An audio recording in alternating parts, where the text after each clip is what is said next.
This is fine.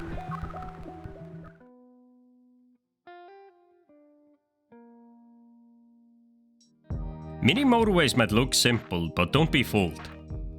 Beneath its colorful minimalism lies one of the most stressful and surprisingly deep games I've played in years.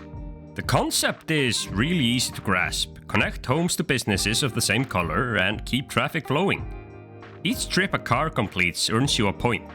But as the city grows, things start to spiral out of control. New houses and businesses keep popping up, turning your carefully planned roads into a chaotic mess. And when cars can't reach their destinations fast enough, it's game over. There's no winning in Mini Motorways. You play until you lose, constantly chasing a higher score. Every game starts off simple enough, just one house and one business. But it won't be long until more and more start popping up around you. Building and connecting roads is easy. It's grid-based, so you just click and drag to paint your roads across the map.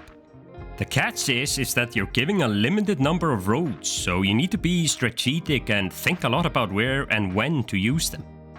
In the top right corner there's a clock showing the current day. Survive a week and you'll earn rewards. These always include more roads, along with a choice of special tools like roundabouts, bridges and highways to help manage the growing chaos. Highways are especially useful. They let cars drive entirely over the city, skipping traffic entirely and reaching faraway places quickly. I do wish the game had a toggle to hide them though. They often get in the way and make it hard to see what's going on underneath them.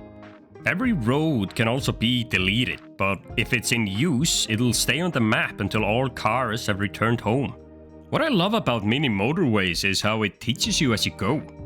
At first, I was connecting every house to the roadway, which quickly turned into a massive mess. Over time though, you learn how to avoid bunching up intersections and actually use traffic lights to control the flow of traffic instead of connecting everything willy-nilly. The game also gave me a deep love for roundabouts. There's just something so deeply satisfying about how they smooth out traffic and keep the chaos at bay. Well, you know, most of the time, anyway. I do wish the game had a few more options though. One-way roads, for example, would have been fantastic to help control traffic flow and add more variety to the game. If you ever played Cities Skyline, you'll kinda understand what I mean. That said, I don't think anyone would hire me as a road planner anytime soon. Take my advice, don't be like me. Don't let your city turn into spaghetti. I briefly want to touch on the visual and sounds in the game.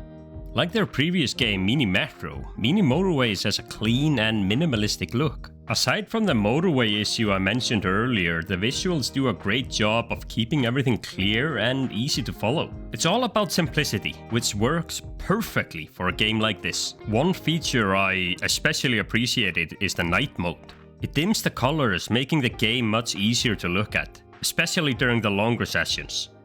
I also love how the cars turn on their headlights when you switch to it. It's such a small detail, but it adds a lot of charm. The sound design is also good. When a traffic jam starts forming, you'll hear cars honking, and if a business is about to overflow, a distinct beeping grabs your attention. It's a small touch, but it goes a long way in helping you stay on top of things. The background music is also nice. It starts out pretty calming and relaxing, but once the chaos starts to set in, the music also becomes a lot more stressful.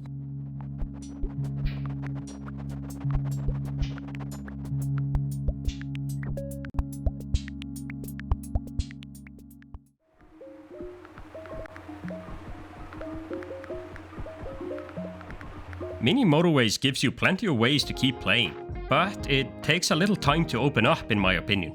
The game starts with just a handful of maps, and while they each have their own layout, they don't add much variety early on.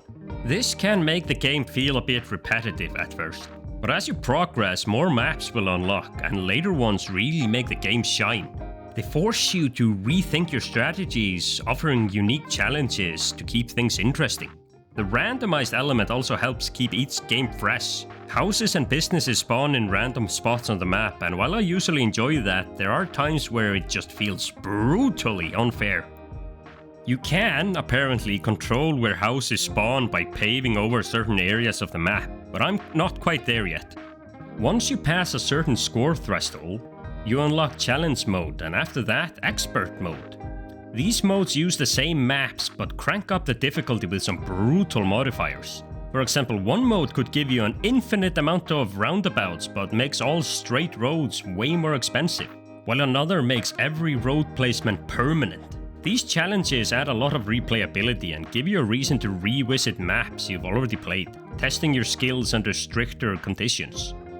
So in conclusion, Mini Motorways grabbed me in a way I did not expect. It's simple enough to pick up and start playing, but its hidden depth and satisfying gameplay kept me coming back. Every game felt like a new puzzle to solve, and even when things got chaotic, I couldn't help but want to try again.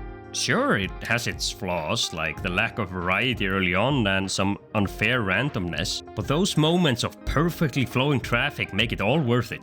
If you enjoy strategy games or just need a quick, challenging game to go with your morning coffee, Mini Motorways is definitely worth a shot. Thank you so much for watching, and I hope you enjoyed the video.